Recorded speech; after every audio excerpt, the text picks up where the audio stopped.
Hello and welcome to the second season of Sunday Stories Live, brought to you by the 1947 Partition Archive, a global non-profit, non-governmental organization that works tirelessly to preserve the nearly lost oral histories of partition. It has documented the life stories of more than 9,700 witnesses to the South Asian partition of 1947. The Oral History Project is the largest of its kind in South Asia, and with passion and dedication, they've made it possible to preserve unique stories in about 750 different cities and villages across 18 countries. Sunday Stories is an event series that will bring to you academics, scholars, oral historians, musicians, and people's personal stories of the partition. Like the name suggests, it takes place every Sunday at the same time. So please be sure to tune in. My name is Sonam Kalra. I'm a musician with my own personal interest and body of work in partition. And today I have the absolute honor of being in conversation with political historian Sucheta Mahajan.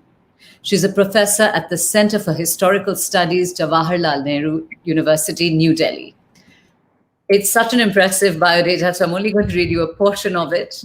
She was the Gillespie Visiting Professor, College of Wooster, Ohio in the United States, Fellow, Indian Institute of Advanced Study, Fellow, Rockefeller Foundation's Bellagio Center, Visiting Professor at the Maison des Sciences à de l'Homme Paris, Fellow of the Trinity Long Room Hub, Arts and Humanities Research Institute, Trinity College, Dublin, and she has done a great deal of research on partition and the independence of India.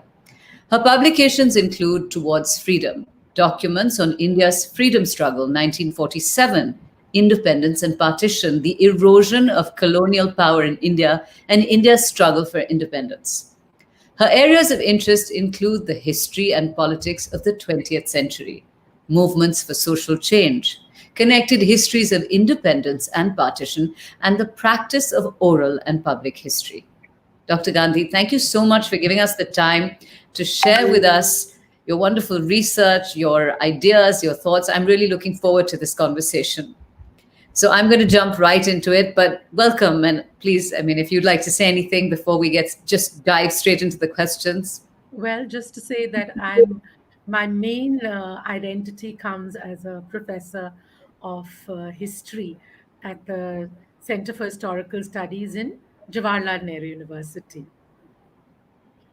And I'm really delighted to be here today. I've been involved with the 47 archive with Gunita for the last decade, and this is really a privilege to be invited here and be part of this series with Sonam, whose work I really admire.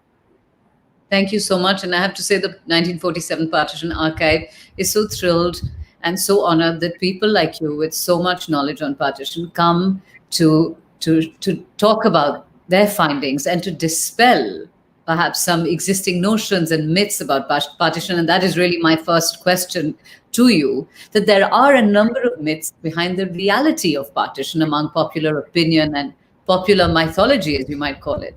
And your book aims to dispel them, and a lot of your work does as well. So could you share some of these myths? Could you dispel some of them for us today? Yeah, well, the sense in which I use myth here is not in the sense of ancient mythology, of course, but we're talking about those kinds of popular opinion, the kind of popular opinion which is viral in social media and which distorts what actually happened in history. So there's this Right. kind of, juxtaposing reality against myth in a very modern sense of the term.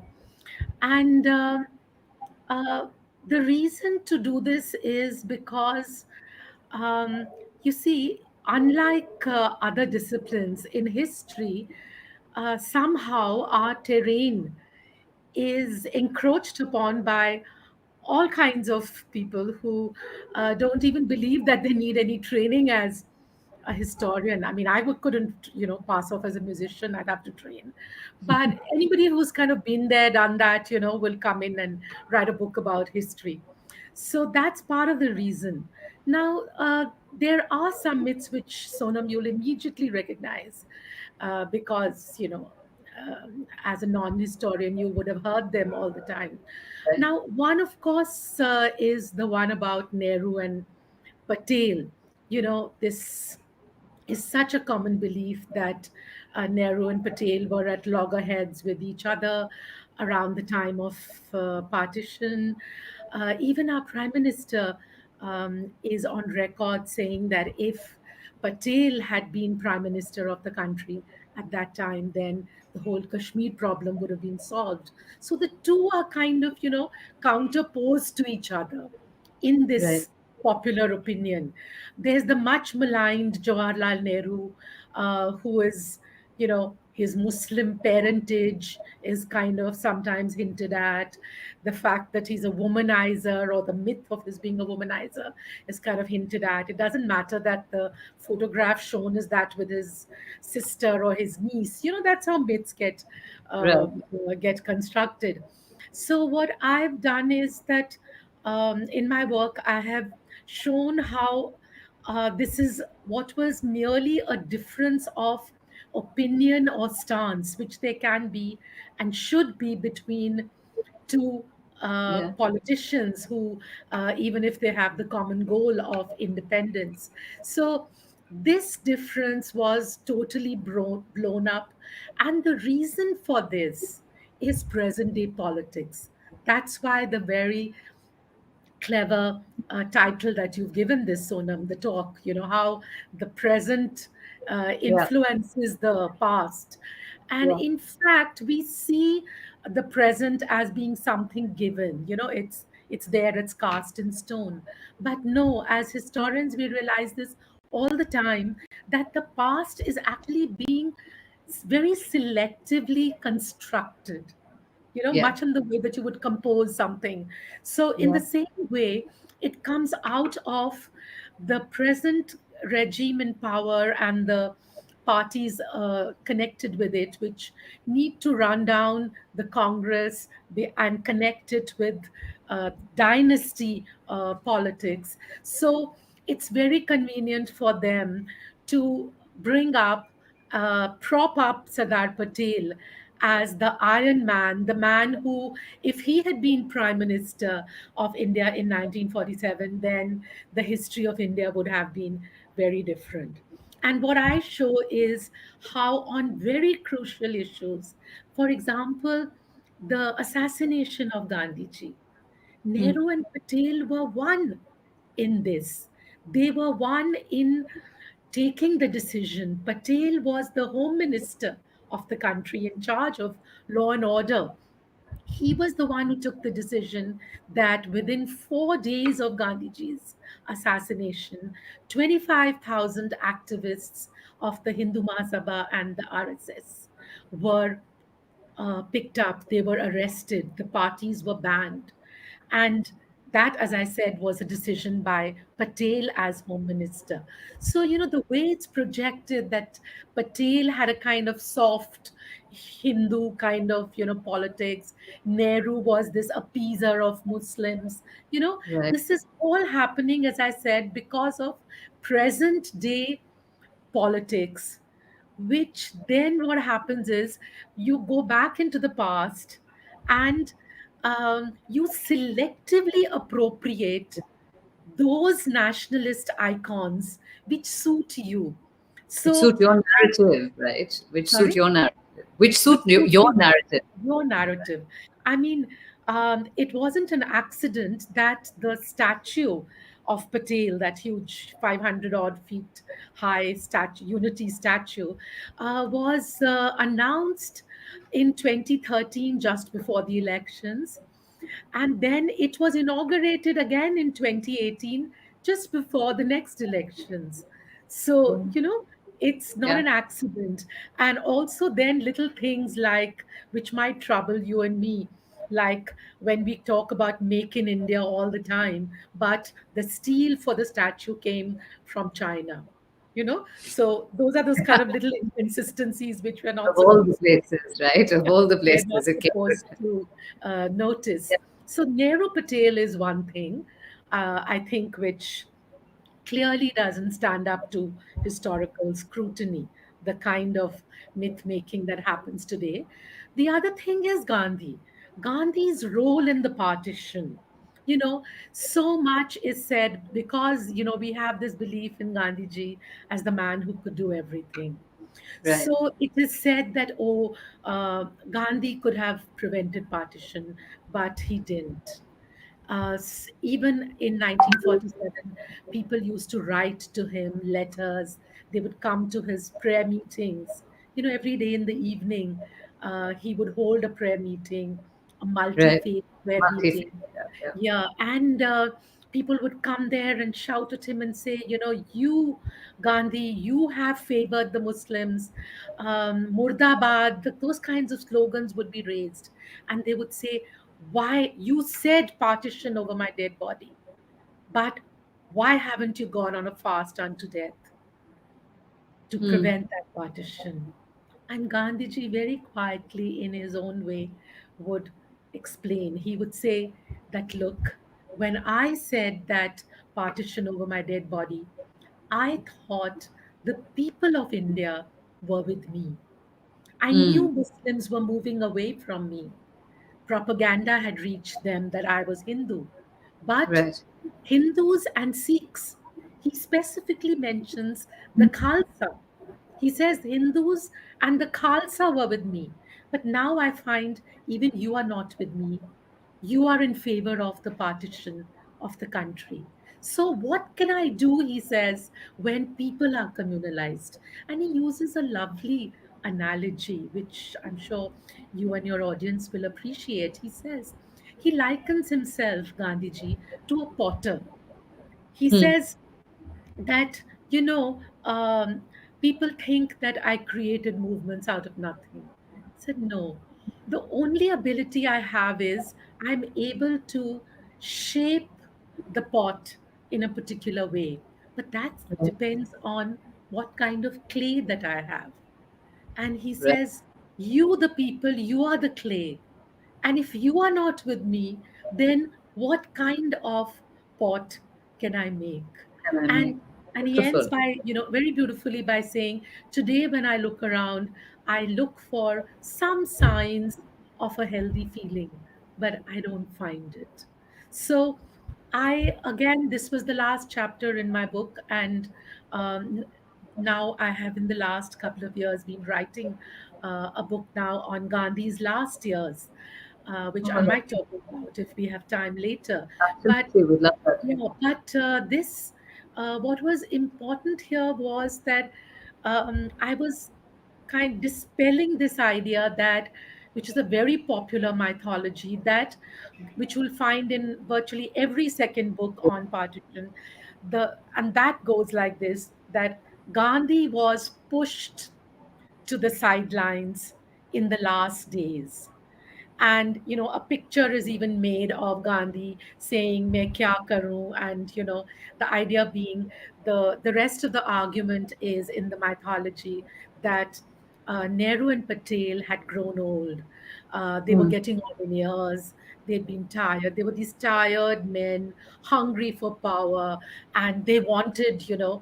independence. They wanted the British to go, and they didn't care about whether partition happened or not. So I've shown how this is a complete misreading of it. And again, you see, this fits in very well, or this comes from present day politics, where Gandhi is always sought to be appropriated by politics from every side of the Right. firmament. Left, Yeah. right, center. Gandhi is Yeah. appropriated. You have Swachh Bharat. Poor man, I always feel bad when I see his glasses as the See, logo for the I Swachh know. I Bharat, know. I as if know. he was some kind of sanitary inspector only. I And, know. yeah, I mean, okay, he cleaned Yeah. his own toilets, and Yeah. I I think know. that was a wonderful thing, and Example great to in set. terms of Yes. the point being made, the symbolism. But Right. certainly, Being responsible for your own mess as well, really. Clean up yes, after yourself, be responsible for your own mess. But there's so many other, I mean, there's this, we're talking of the beliefs that one of the beliefs is also that partition could have been averted if the Congress had done a coalition with the Muslim League. And you were talking to yeah, me about this yesterday. And yeah. can you just share some light on that as well? Yeah, well, again, as I said, it's so popular, this idea.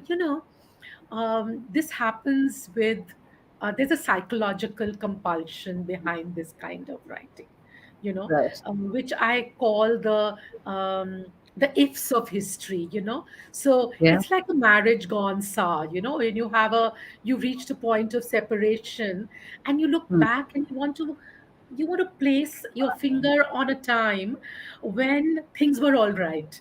So, Yeah. in the case of partition, what happens is that finger that we point goes back from 1947, and there are many positions in between, but it goes and gets stuck in 1937. And in 1937, what gets singled out are in the province of what is now UP, again, the United Provinces then, there were the Muslim League and the Congress after the elections, in which both of them did reasonably well in their separate constituencies. Um, they had talks about forming a coalition government. And what's the again the person who is supposed to be responsible, who else but Jawaharlal Nehru again is Right, brought of out, course. that it's Nehru who was the one, Yeah. it's claimed, that who came and said that no, no, no, if the Muslim League comes in, then we won't be able to push our social and economic agenda, because the Hmm. Muslim League represented in UP largely the talukdar elements, the feudal sort of Right. elements, the zamindars. And Nehru Yeah. said, we plan to have this tenancy legislation, very radical. And if these guys come in with us in the ministry, Come on, so this is yeah. the argument. It sounds logical, but a closer look at the papers at that time showed up that actually it was Jinnah who pulled the carpet back from under the feet of his people, that is Khali Kozama and the people who were negotiating. Jinnah was worried about losing, he had just about come back, from England, and he was now trying to carve out an identity for the Muslim League. And he felt that if they merged with the Congress, which is what it Right. might be, this coalition, that the talukdars who were behind them, they are not going to like it. And the identity based on a community around the Right. Muslim community, which is how he was shaping his Market party, the interest. Muslim Right. League. And That yeah. would stand threatened, because in at best the Muslim League, if they were with the Congress, they would at best be a number two Congress, not Right. something very different. So Right. from his own political compulsions, he pulls the carpet back and tells them to retreat. But you would ask the question, which I ask myself many times: how come then does one fact get highlighted and not the other? Yeah. And Yeah. again, my answer would be politics. It suits us. We have anti-congressism is very much established and entrenched in our politics. Like even today, there may be people who would be critical of the present regime for maybe not doing enough over uh, COVID, or it could be anything, governance or whatever. But the second sentence after that would be, oh, no, no, no, not Pappu, not Rahul, No. So the Yeah.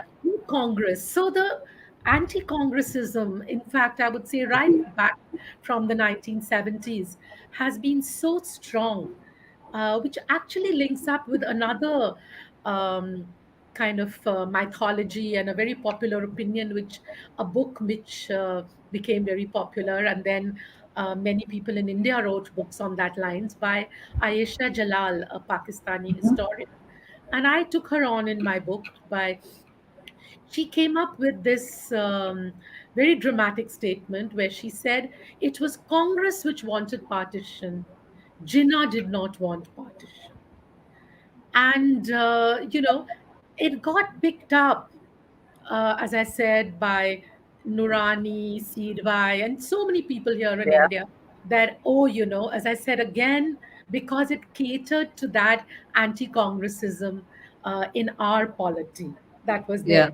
And the Yeah. proof also of this is that the book was actually panned in Pakistan because in Pakistan it It's a questioned different story. the Yeah. Yeah. legitimacy of the formation of the Watan, of the state of Right. Pakistan. So people Right. said, if you're saying that Jinnah didn't want it and that Congress wanted it, then you're saying that we are a Yeah. creation of the Oh, Congress. yeah, So exactly. she got really bad flack, in back home in Pakistan, and she was a very close friend of Benazir Bhutto at Oxford, and she was at Cambridge, but that was a different story. But so it's very interesting from how books and arguments get picked up, But it's and also, sorry, please go yeah, ahead. please, Sorry. yeah, I'm yeah, just saying, very, listen, it is so interesting because history is supposed to be objective. History is supposed to be facts. And like you say,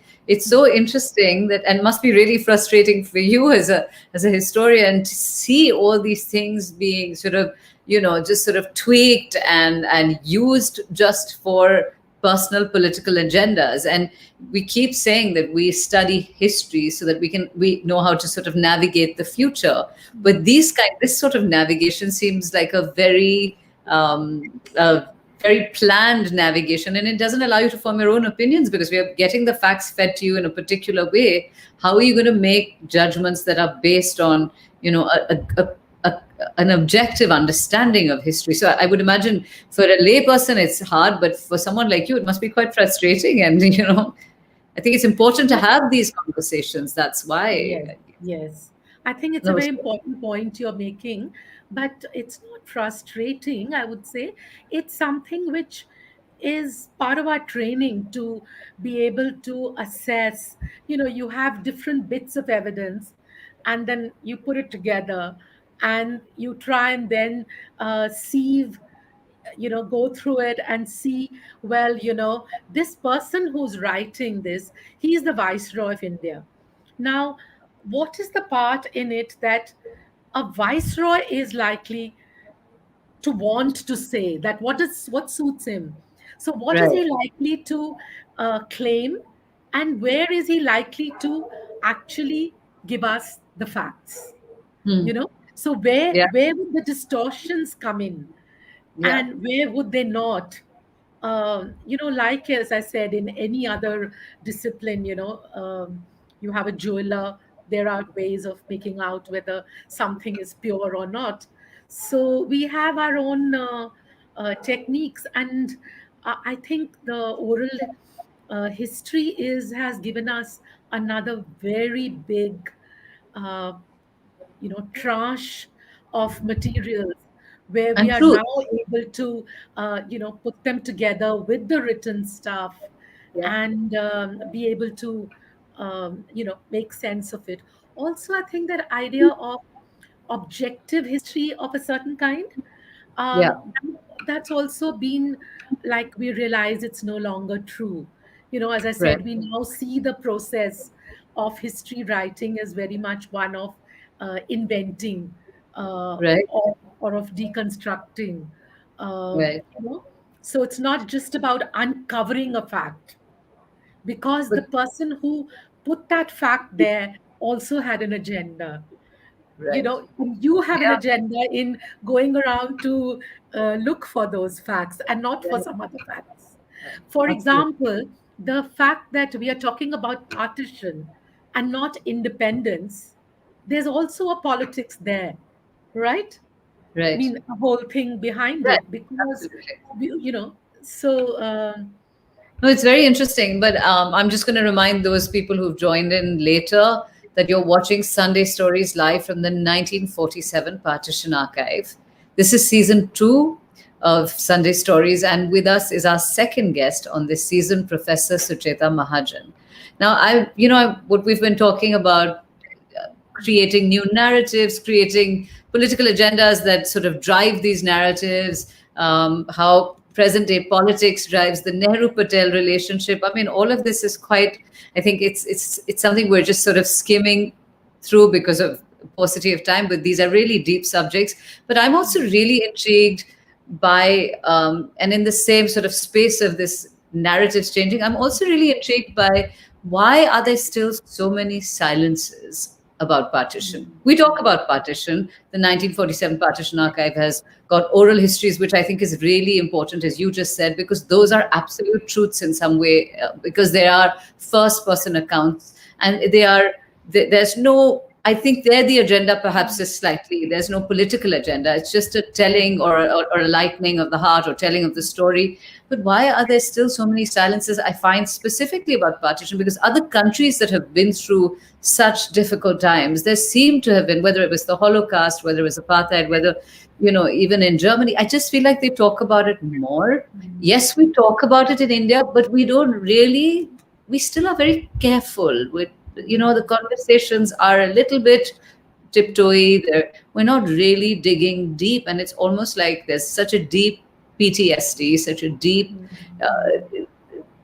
scarring for so many generations that we don't want to dig up those scars for fear of two things, to my mind, and please correct me. One is that it will hurt too much, and two, that we actually might be able to look forward with some kind of, I mean, they both seem to be important elements. That can we actually find a way forward to navigate peacefully, and can we actually, or should we, and or should we just not do it because we're hurting so badly?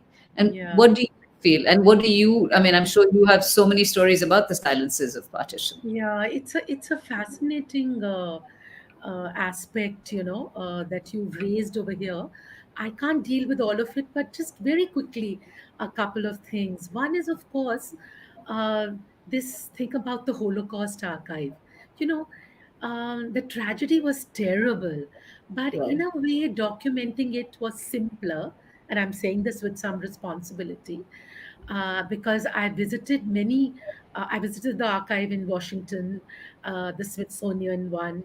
I visited some museums in the concentration camps on the border of France and Germany, because I was very interested in the whole Yeah. subject of memorialization.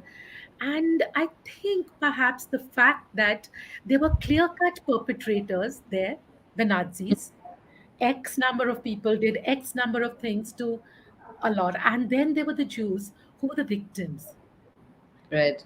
I think it was, in a moral sense, in terms of ethically and otherwise, less problematic to Yeah. document, not so Right. many issues. Whereas Right. in our case, there is a continuity, very sadly, still. I mean, we still have the Hindu Muslim problem, Mm. including riots, including terrible communal violence, continuing in our society.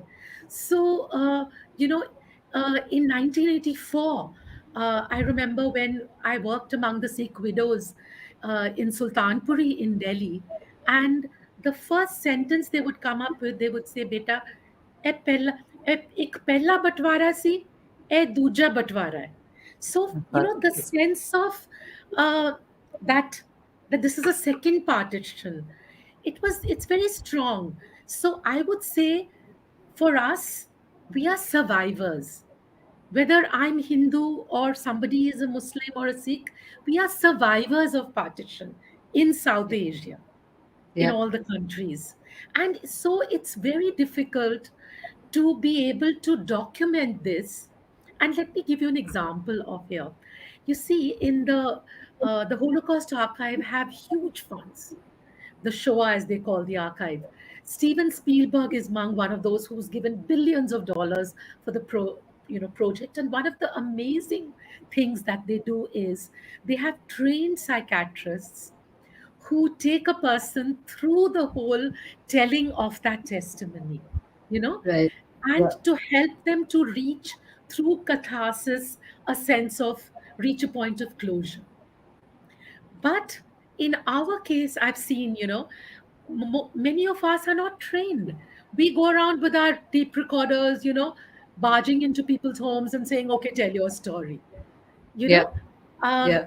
I don't mean it badly about No, I anything. understand what you're saying. I just, Absolutely. what I'm saying is we don't have the means to see the people through, uh, because you see, we often talk about, I mean, Urvashi Butalia has written, Ritu Menon and Kamla Bhasin have written about the silence imposed by the state.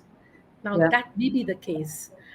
My own experience and assessment is that the silence has been self imposed.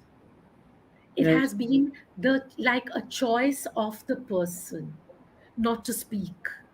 Mm. And sometimes it's and this is not surprising, but um, the person has spoken, talked about something very intimate, something very private, something very terrible that happened to them, only when an outsider has come in who will not judge them, who doesn't know Right. them. And I found this in my case. For years, I would ask my mother about, tell me some stories about partition. Earlier, it was, what happened to you?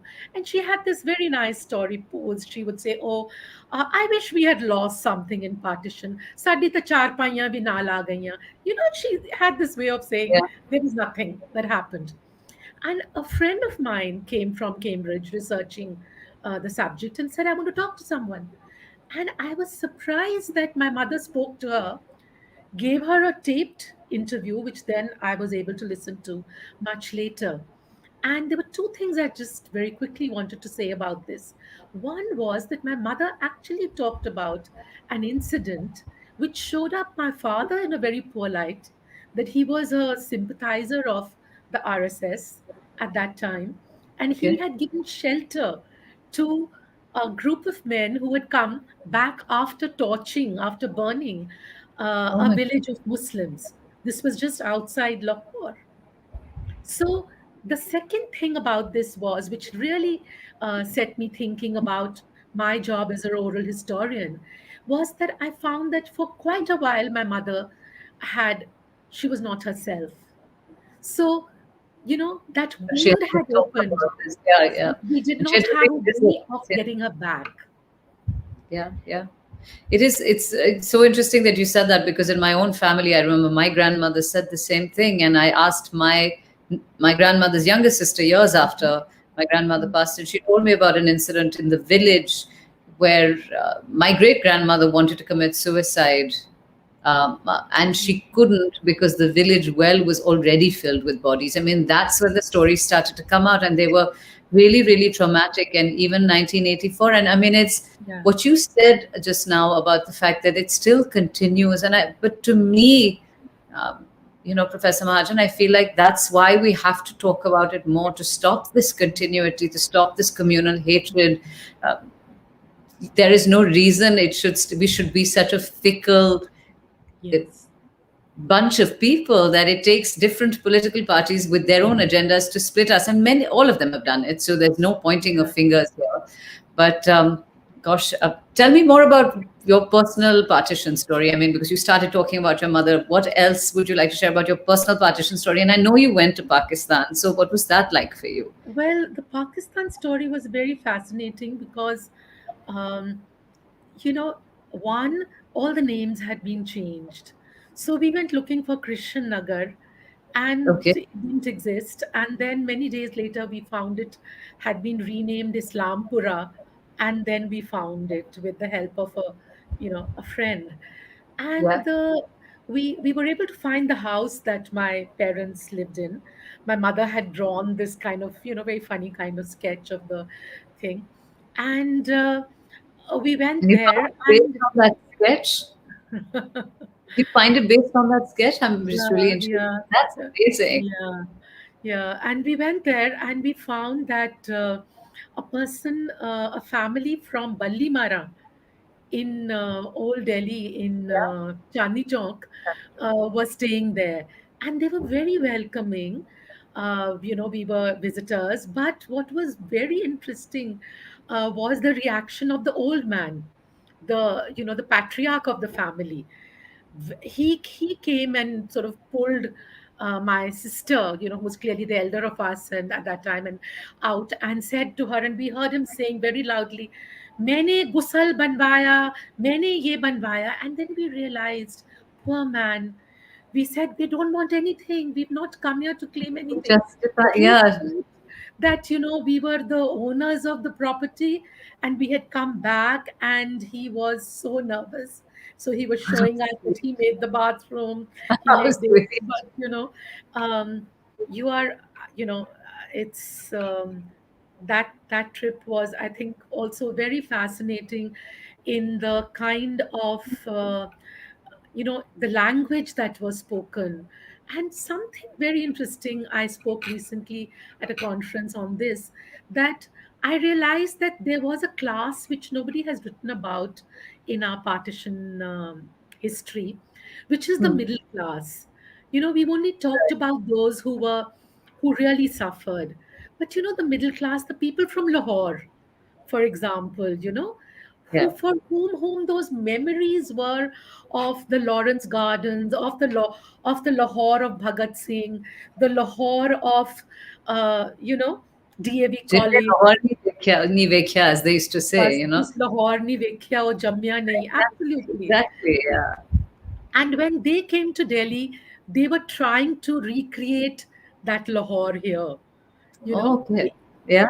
in the houses, in the way even in the colonies, in the names. There was a model town in Lahore, so there was a model town which immediately came up here. I mean, sometimes you look around you and you feel. I mean, I'm of course a post-partition generation.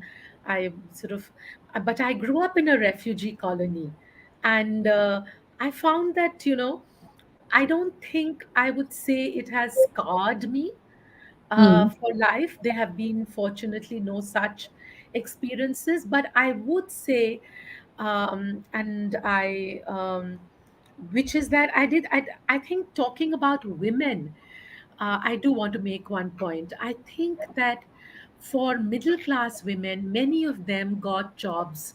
They became the sole bread earners. And when we look That's at a really gender, interesting when we look at perspective. Yeah. gender relations, Hmm. my mother, for example, got a job and my father didn't. And obviously, this would not have been easy for the man woman Right. relationship, in those Yeah. times, certainly. And the moment he started to do well, he wanted her to sit at home, which my mother by then had, she was a working woman. She didn't want to now go back to the hearth and the children. And she would say, "Well, what am I going to do at home?" And he would turn, his stock answer used to be, "BBG, Rajaiya banao." It Oh my this God. only this only a Punjabi, Really? would Yeah, I understand. can't. I mean, the I can imagine obsession. how that would have infuriated her as well, just to hear. But you're But absolutely right. That's so but interesting. This but the gender. Yeah. serious part, but the serious part of it was that I do believe now that there is so much distance and my parents are no longer alive, so I can say this. I think their marriage really took a beating because of partition. The fact that they had to face such hard times, there was no space literally in one room with four people for to get the opportunity for building up that understanding. My mother becoming a working person, father not, so many chips on his shoulder, his frustrations. I would say that these are areas now of the psychological areas, I think, are where our attention now might move to, now that we've moved to some extent beyond the violence and the Yeah. immediate thing. Though of course, don't misunderstand me, I'm not saying that the abductions were not real or that was not there. In fact, while talking to my mother, I found that you talked about silences. um, I kept telling her, I said, there are bound to be people whom we know who would have been abducted. You're not telling me. And one day, just in frustration, she said, Sheila Auntie, of course, I'm not using her name. Right. She was abducted. And I said, then what happened? And how did she come? And she said, her brother, 10 years after partition, 1957 or 58, he heard from somebody somewhere and he So went in with the Indian army. He was able to, with a liaison team, and they went and got her. The tragedy was that she didn't have the confidence to bring her children. She left them behind oh because my God, she didn't terrible. know how they would be accepted here. I don't know whether her If brother they were not of the, said yeah. this to her or not. And everybody around knew her as a single person. And we would just say Sheila Auntie. She started to work in a small school and, she was there. So the entire identity and that whole period just erased. And this must be the case with so So many many, other people, so many as what you call silences so many must be there heartbreaking of this silences. kind. So many Absolutely. stories, It's so many which, heartbreaking silences, and I think that's why. And I mean, like you and I both really admire the work the 1947 archive does. And I think, therefore, the historians who are trained to sort of talk to people with sensitivity are able to get these, which must be so cathartic for them as well. yes, I know, and I'll share this with you because, we're talking about yes, this, but I remember that same aunt of mine telling me, my grandmother's younger sister, that when the mob was about to enter their house and they'd been giving refuge because they had a rather large family home, they'd given refuge to a lot of people on that family home. But the mob was coming in because they found out that there were close to 50, people on that home. And my great grandfather had to tell her, and she says to me, she says, Sonam, to hear these words from your father. And she said, I've never spoken about it until today because you're asking me. He just went to her and he said, in Punjabi, it said puttar, and they called girls puttars as well. He said that, the mob is going to come. And he said, if they come in, I will I will have to kill you, but please. He said, Tu roi na, mera dil tut jayega. And I just thought the irony of, you know, it'll you'll have to kill your daughter, but it'll break your heart if she cries. I mean, the whole thing for people to have had to go through that to reach that point, for women, for fathers, for men, for husbands, for brothers, for mothers, it was just, and therefore I think it's so important to speak. And I mean, just your mother sharing this story and you saying the impact it had. So I think, like you said, it is time for us to start doing this with a little more, with either psychiatrists, trained psychiatrists, but to do this, to extract it out, and also because we lose them. There's so few people left with these yes, stories. Yeah. yes. There is a gentleman, I just wanted to share this with you. He just said your stories are so interesting that I wish you'd publish them in another book. Bruce Thompson from the US said this. Miss Nant Tandon is asking, Ms. Mahajan, why did Gandhi go to Calcutta in August, September, and not to Punjab, which had been burning since March? Mr. Tandon, very simple reason. He was on his way to Noakhali. He had parked himself in Noakhali saying that if something works out in Noakhali, then he will be able to transplant that technique of bringing together Hindus and Muslims all over the country. So he was headed back there.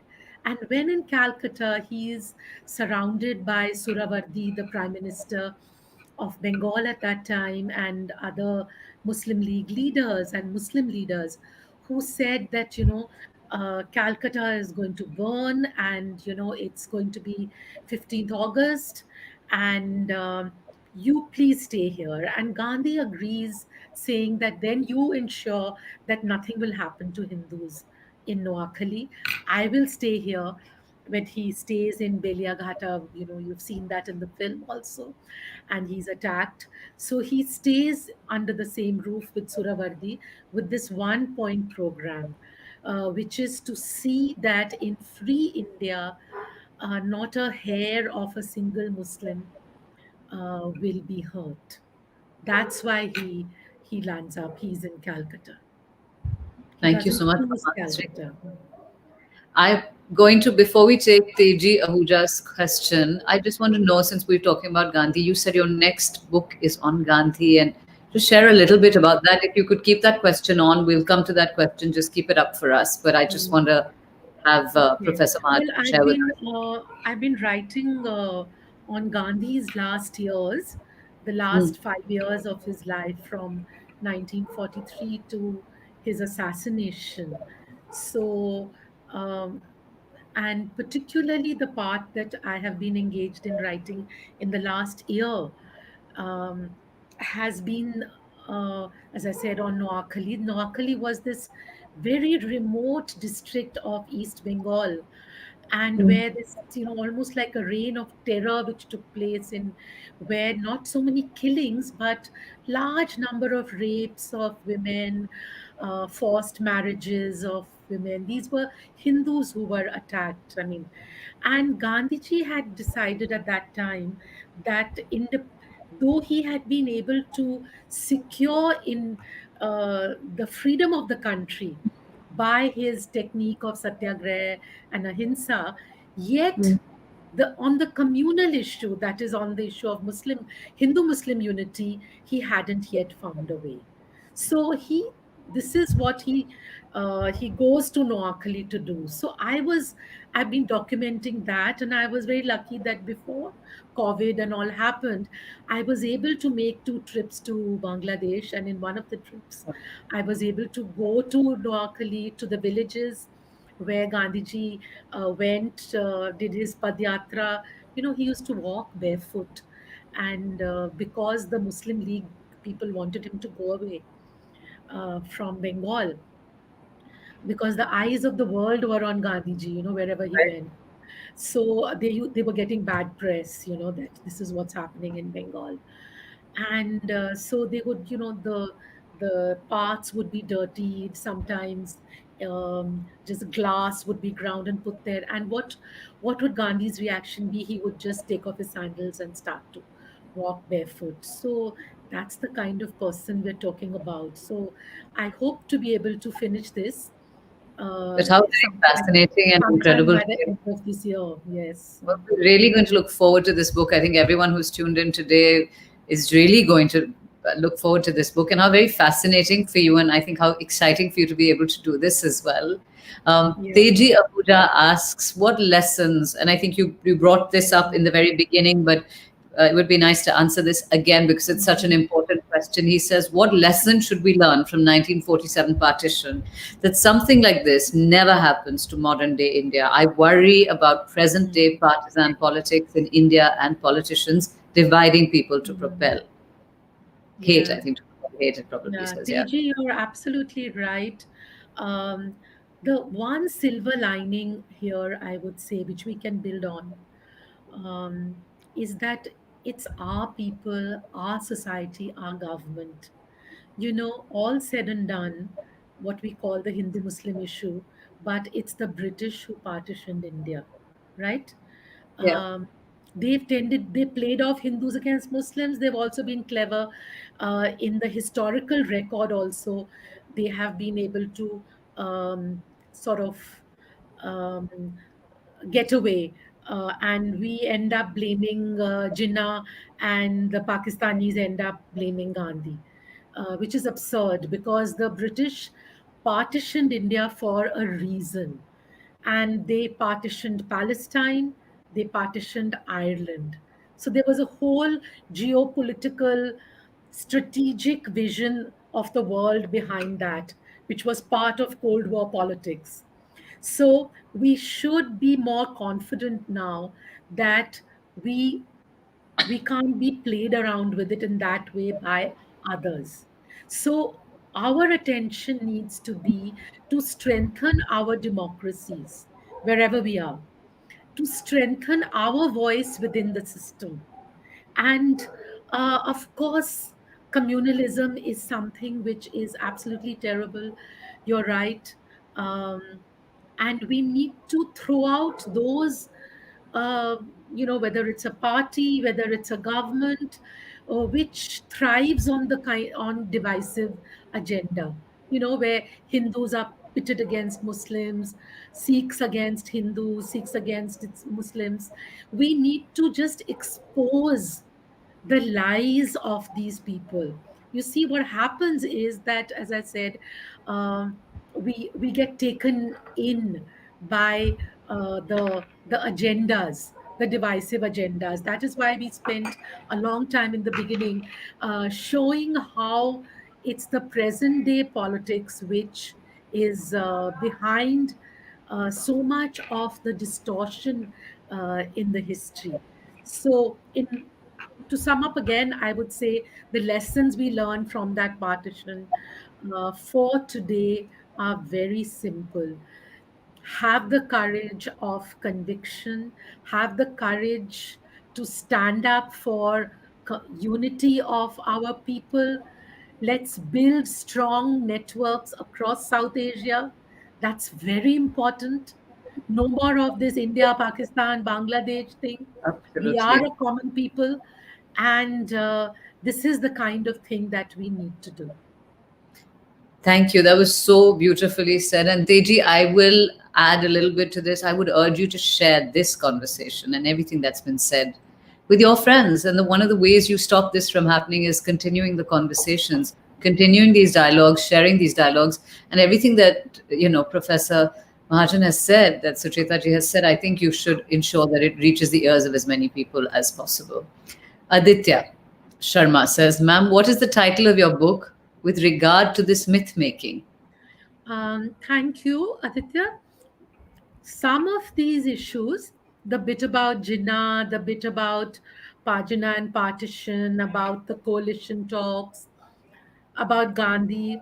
Now, some of this has been discussed, and the name of the book is Independence and Partition: Erosion of Colonial Power in India.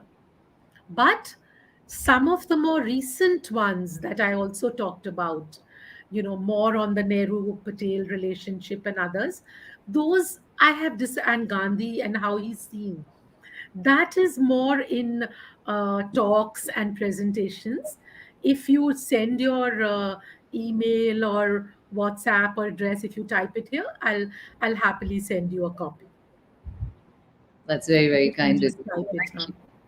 So Anwar Shah says diversity is Yeah. key to growth. No visa regime, as common souls have no hatred. Hmm. I couldn't agree with you more, Anwar Shah. Absolutely. And But we are furthest from it than we no, have ever been. That's the problem. terribly, You see, terribly. this is what we need to do. We need to, yeah. Okay. Suresh Lakhanpal, what would you Yes. say about Direct Action Day? I don't have anything much to say, sir, about that, except what is known that there was on 16th August 1946. It was terrible carnage which took place in Calcutta. It was started off by the Muslim League, and then the Hindus retaliated also. By the end of it, 5,000 people were dead, and some of the most horrific images that you have of the But partition from that day. And what was for me very worrying about this direct action was that it was part of a wider program. That is, Jinnah gave a call for direct action.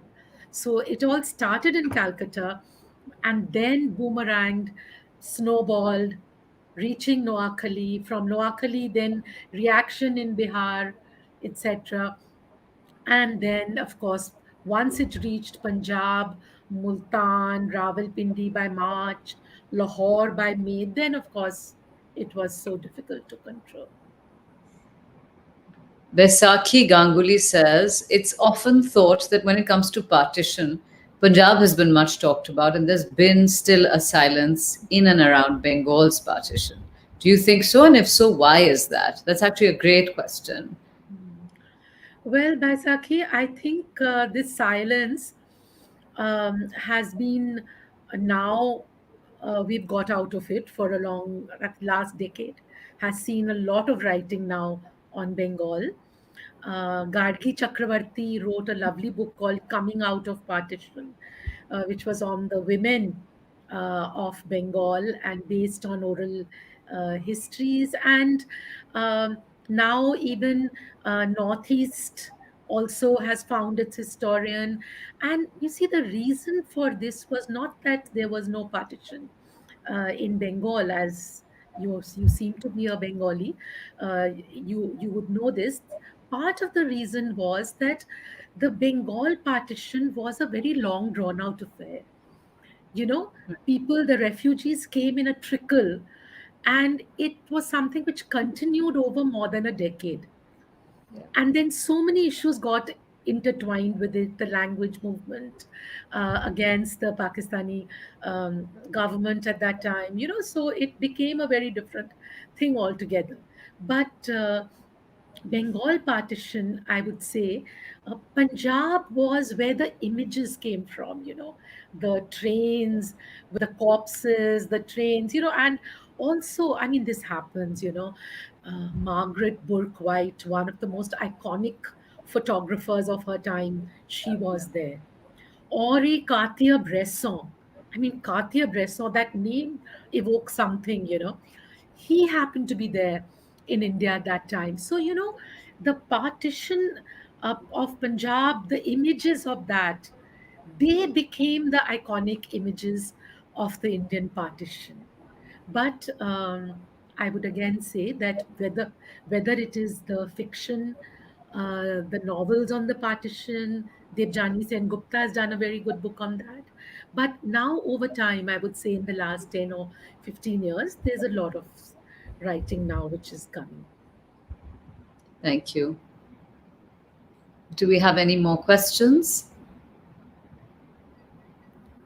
Kapil Kapoor says, if unionists were able to campaign to Punjabi Muslims that Punjab would be partitioned if India is partitioned, do you think that would have stopped Muslim League's juggernaut in Punjab and partition of India? The partition of India could have been averted. It's a very, very well framed question, and it's logically what you're saying. I don't have a, I have to say yes to it that if they had done this, then yes, something could have happened. Now, the problem comes is that the unionists just gave way. A man, a doughty secular person like Khizar Hayat Khan Tiwana from the grand family of Tiwana, uh, he came under pressure from the Muslim League because of the direct action campaign that they started after the 20th of February 1947, and he went and resigned. So, Yeah. after that, the Muslim League had its way. So the problem is, not, I mean, what you're saying is right. Why only unionists? If anybody had been able to campaign with the Punjab Muslims that look, back off Yeah. from the partition demand because this is what's going to happen. To Well, hit you the most, yeah. yeah, but the Muslim League, one very interesting thing, Kapil, is that the Muslim League, if you look at the figures, they did very well in the elections in 1946 in Bengal. They formed the ministry there.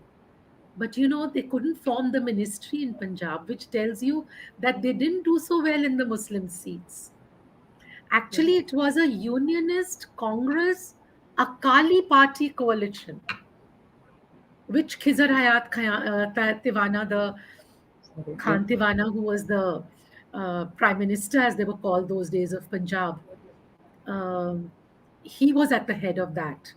So this, look at the irony in this, Kapil, that here is a person, here is a province, Punjab, where which didn't even vote for Pakistan, and that becomes the core Of province the of Pakistan. Today, when we say Pakistan, it's Punjab. I mean, don't get yeah. me wrong, there's Sindh and there's frontier, but I mean, the core is Punjab. It was interesting in our last conversation with Dr. Gandhi as well. He Yeah. was saying it was the most pro empire. Punjab was the most pro empire. I mean, so Mhm. for one to Yes. think that it would have been the site of the most massive bloodshed and of all the problems.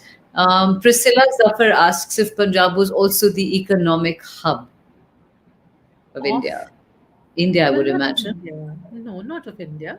I'm not sure Punjab, that question is a little incomplete. So yeah, it's a bit incomplete. I'll be. yeah, I think we should move on to the next question.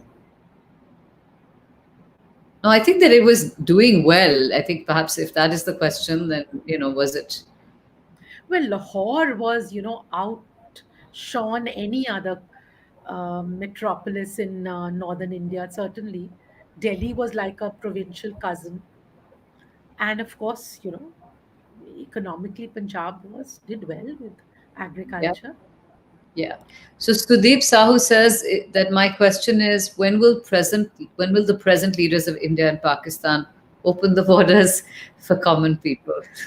I wish I was hopeful on this one.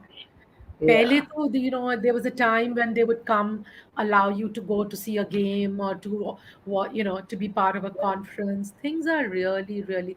You see again the politics here. It suits the right wing regimes in both countries, in India and Pakistan, to play off the people against each other. But if you had governments whose politics was not this divisive politics, which came in on an agenda of, let's say, economic reform, of poverty, eradication, etc. Their rosy roti was then, not coming, their raison d'etre doesn't come from playing off India and Pakistan. That is why I said that democracy, upholding democracy, having governments in power, voting regimes in power, which believe in the common civilizational unity of the Indian subcontinent. It's very important. You know, Bangladesh isn't a problem sort of neighbor anymore in the way that it was earlier. So many Yeah. things have got sorted out, no? So it can Yeah. be done. But, the politics, the politicians have to set back. That's why you need the parties which which are for unity and not for divisiveness, Yeah. Pro unity. pro I think unity. we have time maybe for one last question, if there is any. Can we get one more question if there is one?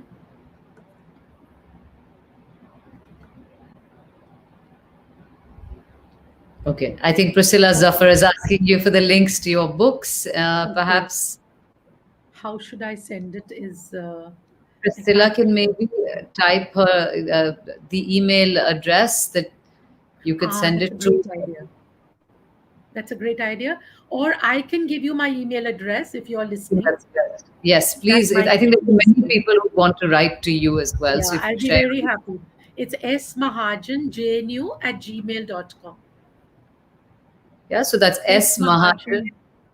JNU@gmail.com. And if in the subject, please write 1947 Partition Archive, because then I'll be able to, know Make what the it connection. what it is, make the Yeah. connection. But this has just been absolutely fascinating, and you are just such a font of knowledge. And it would have been so exciting for us to do. Like I said this last time, but I think we're going to have all of you back because there's so much more to talk about. And we're certainly going to have you back when you do your book on Gandhi and when that's done, because I know many people listening today, including myself, who really want to hear more. It sounds like it's going to be a beautiful and such a deeply researched book. Thank you so much for sharing all Thank you, these Sonam. these all these sharing, dispelling these myths, sharing so much knowledge, giving us so much more clarity of what happened then, and I think also helping us now to understand that we must navigate the way forward with this knowledge, with this new knowledge. We must, as you said, be stronger in our own sense of secularism and understanding of what it means to be truly Indian. So thank you Yeah. everyone for tuning in. Uh, Again, Professor, thank you so much. Honestly, Thank we're you. so grateful for you. If you like the work, the oral history work, if you believe in our mission at the 1947 archive, Partition Archive, please consider making a donation of any size. As Professor Mahajan says, it's the larger donors that can help these conversations happen. They can help make the catharsis for so many of the partition survivors happen and keep these Absolutely. stories alive. So please consider making a donation of any size. The 1947 Partition Archive relies 100% on donations as an NGO. In some countries, donations are tax-free, and the links are going to be in the description of this video. Please join us next Sunday for a new guest, with more stories. Thank you all for tuning in. Thank you, Professor Mahajan. This is Sonam Kalra from the Sunday Thank Stories you. signing out. Thank you and good night. Thank you so much.